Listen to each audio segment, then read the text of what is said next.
Now, this is a very typical ABG that very commonly we see. What we can see here is the pH is less than 7. It means the patient has severe metabolic acidemia. We call it as severe when the pH is less than 7. And the we need to find out the reason why this patient has severe acidemia, whether it is respiratory or it is metabolic. So what we see, if it is respiratory acidemia, there must be CO2 retention. So normal CO2 level has to be in between 35 to 45. If it is goes more than 45, there will be increased CO2. So this increased CO2 will combine with water and it will form H2CO3, which will then dissociate and form H plus and bicarbonate. And H plus means all acid. So to call it as respiratory acidemia, there must be increased PCO2 levels, but in this case, the PCO2 is much lesser. It means that this is not respiratory acidemia. This is all metabolic acidemia, and we can find out here to call it as metabolic acidemia, the bicarbonate level must be less than 22 because the normal bicarbonate levels are between 22 to 26, and it is much less. It is only 5.5. It means the patient has severe metabolic acidemia. Now, why we need to understand that it is severe? Because severe metabolic acidemia patients can die at any point of time, because severe metabolic acidemia is very commonly associated with hypotension, and such hypotension won't even respond very easily to inotropes or vasopressors, because this acidemia will cause peripheral vasodilation, and this peripheral vasodilation will markedly cause poor response to all these inotropes. So what could be such patients with severe metabolic acidemia actually can have arrhythmias, can have VT, VFib, or asystole at any point of time, because in most of the time the patient's heart simply gets exhausted. So such metabolic acidemia has to be corrected very fast. So uh, to correct this metabolic acidemia, what we need to understand is what is the underlying fault. Most of the time, sepsis or bad infection is almost always the culprit. So, starting a broad spectrum antibiotic as soon as we receive such patients is very important. Taking, especially if the patient has history of fever or urine infection or cough. So, if the patient has signs and symptoms suggestive of infection, then it is most likely to be severe sepsis. And Procal can help, because Procal of more than 2 usually always indicates that the patient has severe sepsis. In such patients, the CRP, ESR, IL-6, all these inflammatory markers will be definitely much higher. So such patients, if they have that much of severe metabolic acidemia and if they have hypertension, such patients usually need higher antibiotics, like that can be given cefoperazone sulbactam, piperacillin tazobactam, meropenem, or whatever high antibiotic policy is there as per the institute. Second thing, these patients, the immediate thing that we have to do uh, for the correction of acidemia plus hypotension is IV fluids can be given. If the patient is not tachypneic, or if the patient's saturation is good, if the patient saturation is from 90 to 99 also, if the patient doesn't have significant wheeze, rhonchi, or crypts, if the patient chest is clear, that may mean that patient doesn't have fluid overload, and such patients can be given fluid.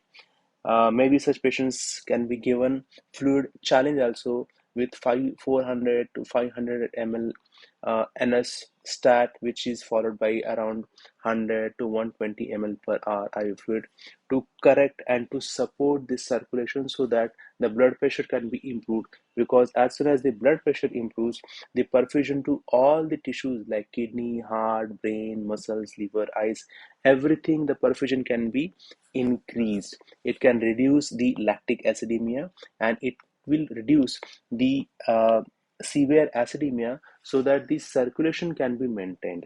so that the acidemia effect of hypotension, having arrhythmias, sudden cardiac death can be markedly reduced. So one of the most important factor is such patients with severe metabolic acidemia has to be given IV fluids if there is no acute respiratory failure or there is no significant CREPS or rhonchi or V's, or if the patient saturation is okay. The third thing is to counteract this acidemia for few hours so that the antibiotic takes effect, the IV fluids take effects. We can always give injection sodium bicarbonate.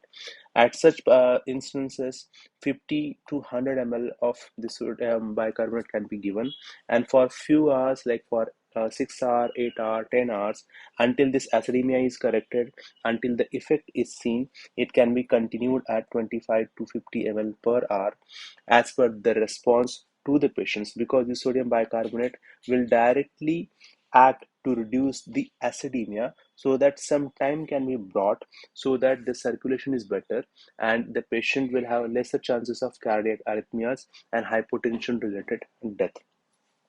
The other things is uh, getting urinary output is very important. If the patient doesn't have urinary output, then this acidemia, this H plus ions cannot be excreted outside. It means the acid cannot be excreted outside. The kidney has to excrete the acid, then only this acidemia can get corrected. So in that scenario, putting Foley's catheter and making sure the patient has good urinary output, at least 100 to 150 ml per hour usually, that could be much beneficial to the patient if the patient has good intravascular fluid.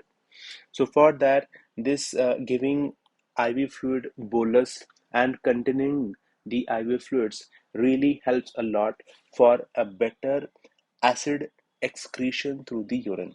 If the patient is not getting good urinary output, then injection Lasix or torsemide can be given as a bolus from 10 to 20 milligram stat, or it can be also given by in infusion form also.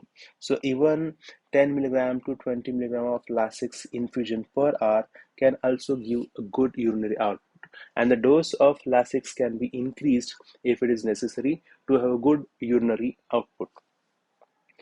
Uh, we have to make sure that the patient's systolic blood pressure is at least more than 110 millimeters of mercury if the patient weight is around more than 50 kilograms.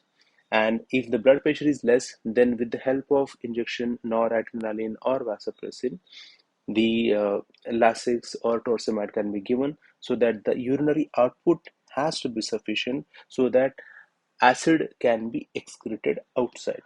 So one of the most important things are these. Apart from that, if the patient is tachypneic, then definitely the RR, that is respiratory rate, will be higher. The chances of chest muscles, diaphragm getting exhausted will be much higher. In that instances, putting a patient on non-invasive ventilator or invasive ventilator, depending on the consciousness level, can reduce the cardiac workload as well as pulmonary workload, and it can help this acidemia to get corrected. Because if you don't support the ventilation, if you don't support the lungs, if the patient is tachypneic, this diaphragm, this chest muscles will get exhausted and they will produce more lactic acid, so that there will be more acidemia, and this acidemia will simply worsen over a period of time. So, proper antibiotics, proper IV fluids, giving sodium bicarbonate for a few hours till the patient gets stabilized, giving ventilatory support, making sure the patient has good urinary output. These all things can markedly improve this acidemia, and the patients can definitely survive if the outlook of the patient is good. Thank you.